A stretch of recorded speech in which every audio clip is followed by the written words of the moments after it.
नमस्कार दोस्तों, मेरा नाम है मनीष कुमार सिंह और आप देख रहे हैं 4 PM महाराष्ट्र। दोस्तों, इस वीडियो में हम आपको बताएंगे कि क्यों शरद पवार का एक वीडियो वायरल हो रहा है। ऐसा कौन सी ऐसी बात हो गई है कि पिछले कई बड़े चुनावों की यादें ताजा हो गई।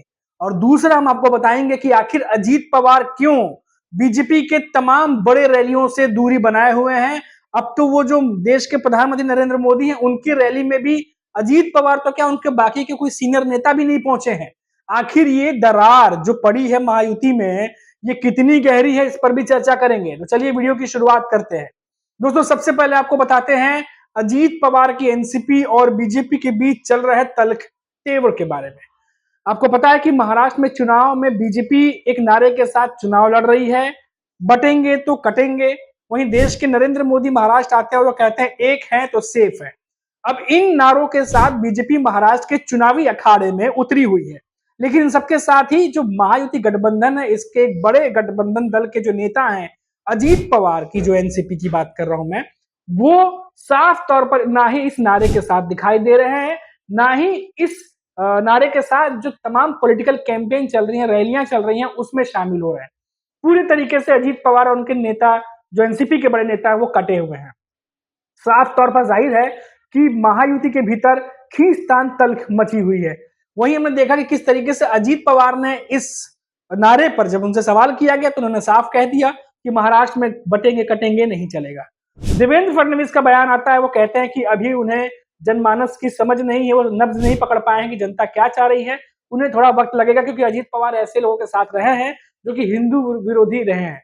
तो ये बात देवेंद्र फडणवीस कह रहे हैं। फिर इस पे अजीत पवार का बयान आता है, तो आपस में ही बयानबाजी तेज हो गई है। इन सबके बीच देखा ये जा रहा है कि देश के प्रधानमंत्री नरेंद्र मोदी जब बीजेपी को मजबूत करने के लिए महाराष्ट्र पहुंचते हैं, महायुति गठबंधन दल को प्रमोट करते हैं, उस दौरान अजीत पवार ना नजर आते हैं, ना ही उनके गुट से, ना ही उनके जो पार्टी है वहां से कोई बड़ा नेता जो है वो मंच पर नजर आता है। तो साफ तौर पर जो सीन, जो पिक्चर दिखाई दे रही है, वो ये दिखाई दे रही है कि महायुति गठबंधन का हिस्सा होते हुए भी अजीत पवार इस चुनाव में बिल्कुल कटे हुए हैं और बीजेपी से दूर हटकर अपने चुनाव लड़ रहे हैं।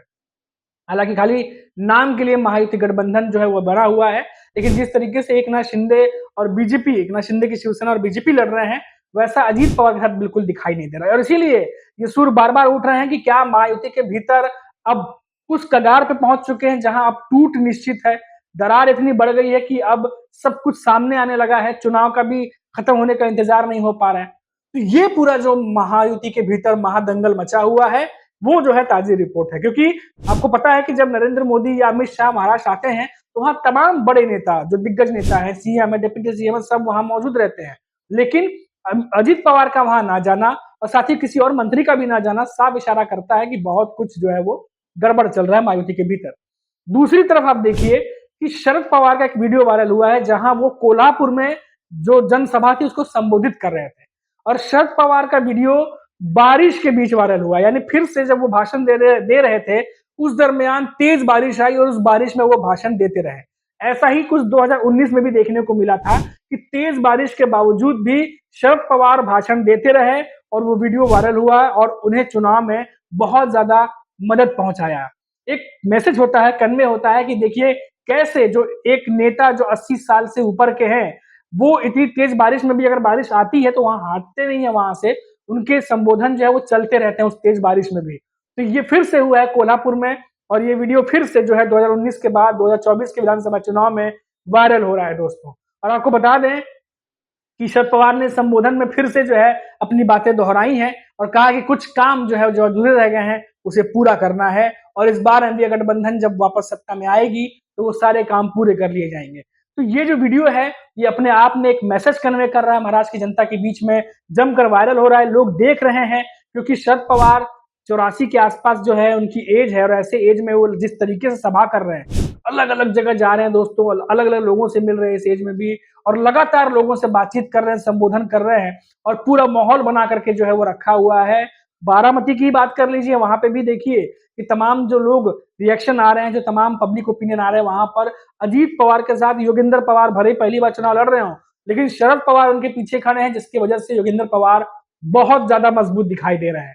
तो ये जो पूरा खेल चल रहा है दोस्तों महाराष्ट्र की राजनीति में, वो जो है कहीं ना कहीं एनडीए गठबंधन की तरफ झुकता दिखाई दे रहा है।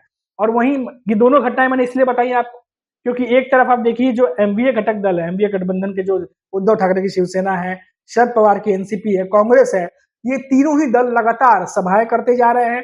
बीजेपी समेत महायुति के नेताओं पर निशाना साध रहे हैं, भ्रष्टाचार के मामले पे, महाराष्ट्र के उद्योग धंधों के मामले पे, या फिर बात करें छत्रपति शिवाजी महाराज की जो स्टैचू गिरी उसके मामले पर, या फिर जो तमाम जो बड़े बड़े 6-7 मुद्दे हैं उन मुद्दों को लेकर के महायुति को निशाने पे लिया हुआ है। वहीं अगर महायुति की बात करें तो जस्ट अपोजिट एकनाथ शिंदे, देवेंद्र फडणवीस, कोई डाउट नहीं कि वो भी मेहनत कर रहे हैं, रात रात भर जो है इधर से उधर भागम भाग चालू है इस दिनों महाराष्ट्र में। लेकिन इन सबके बीच हो क्या रहा है महायुति के भीतर? हो ये रहा है कि एकनाथ शिंदे, बीजेपी कहीं ना कहीं एक साथ तो दिखाई दे रहे चुनाव लड़ते हुए, लेकिन जैसा कि मैंने कहा कि तो तीसरे बड़े दल हैं अजित पवार के एनसीपी, वो महायुति के साथ जो है नहीं दिखाई दे रही है। आप देख लीजिए सना मलिक हो, नवाब मलिक हो, या कई सारे ऐसे नेताएं हों, मुंबई में इतनी बड़ी रैलियां हुई और ये मुंबई में ही कैंडिडेट है अजित पवार के एनसीपी के, लेकिन ये कहीं भी मंच पर न दिखाई दिए, न वहां पर कहीं पर सुनाई दिए, या अपना अलग कैंपेन जो है वो कर रहे हैं। तो ये सब कुछ जो है वो दिखाई दे रहा है लोगों को, सबको सब कुछ पता चल रहा है। इसीलिए आप देख लीजिए तमाम जो जानकार हैं, जो पॉलिटिकल एनालिसिस्ट हैं, वो भी ये कह रहे हैं कि महायुति के भीतर कुछ तो कुछ बहुत बड़ा पक रहा है और चुनावों की वजह से जो है ये दबा हुआ है, लेकिन चुनाव के बीच जरूर, चुनाव के बाद कुछ ना कुछ बड़ी खबर जो है वो आने वाली है। 20 तारीख को मैं आपको फिर से बता दूं दोस्तों कि 20 तारीख को महाराष्ट्र की जनता वोट करने उतरेगी। एक ही चरण में, एक ही फेज में 288 सीटों पर मतदान होगा महाराष्ट्र में, पूरे महाराष्ट्र में। और 2 दिन बाद यानी कि 23 तारीख को काउंटिंग होगी और उसके बाद महाराष्ट्र में कौन बनेगा, महामुकाबला जो चल रहा है चुनाव का, उसका विनर कौन होगा, ये मालूम चल जाएगा। तो जो सस्पेंस बना हुआ है एनडीए वर्सेस एनडीए कि आखिर किसके हाथ में इस बार जनता सत्ता की चाबी सौंपेगी, ये तो 23 तारीख के बाद ही मालूम चलेगा, 23 तारीख को पता चलेगा। तो दोस्तों अभी के लिए इतना ही, फिर लौटेंगे तो बात करेंगे महाराष्ट्र की किसी बड़ी खबर पर। तब तक आप देखते रहिए 4 PM महाराष्ट्र और मुझे इजाजत दीजिए। नमस्कार।